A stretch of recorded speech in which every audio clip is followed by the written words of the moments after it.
All right, so take us through the other states that you say account for the food that we eat in this country. So 12 of them. We started with Lagos, Ogun, Oyo. In the south we have rivers. In the southeast we have Imo and Anambra, Kano, Kaduna, Katsina in the northwest, north central Niger State, and the northeast Borno and Bauchi.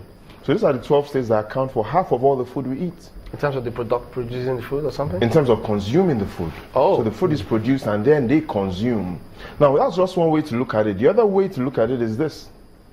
Now what this shows is clearly that 2 regions out of the 6 account for half of all food that is eaten. And so when price and inflation goes up, these are the 2 regions that feel the heat the most, the southwest and the northwest. And we also have information which history shows us that the southwest and the northwest, when it comes to elections, are extremely critical. So that's the politics of the inflation. Southeast, northeast are all on 12%?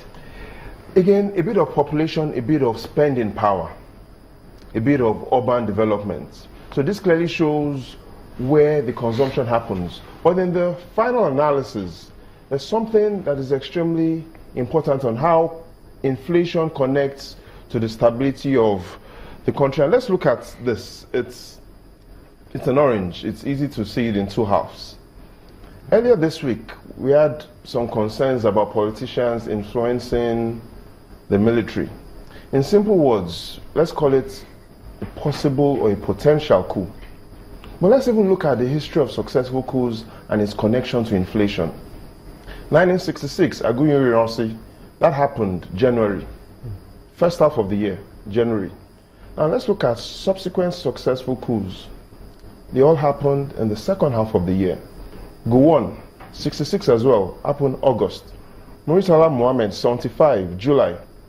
Then we had Buhari, December 83, second half of the year. IBB, August 85, second half of the year. Let's also look at Sani Abacha, November 93.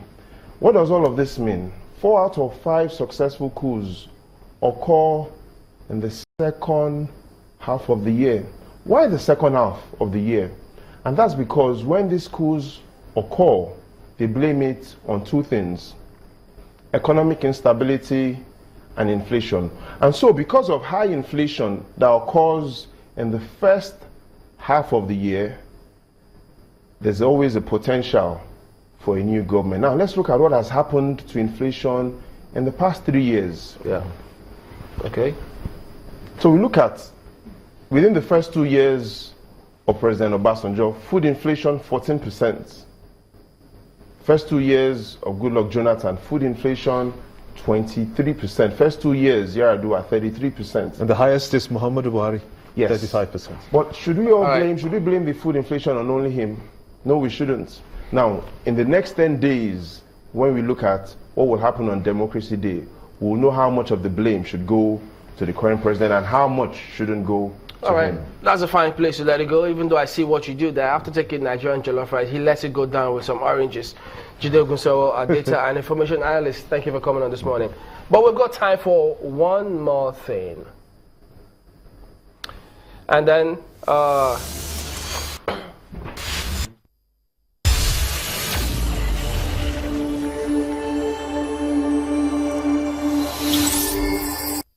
of Transparency International paying a visit to the Nigerian army, and then they say that they met with the Chief of Training and Operations, Major General Amadou.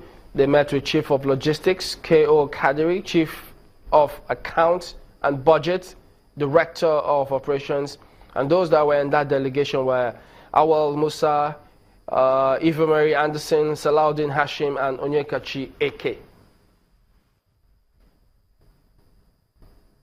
So there you have it.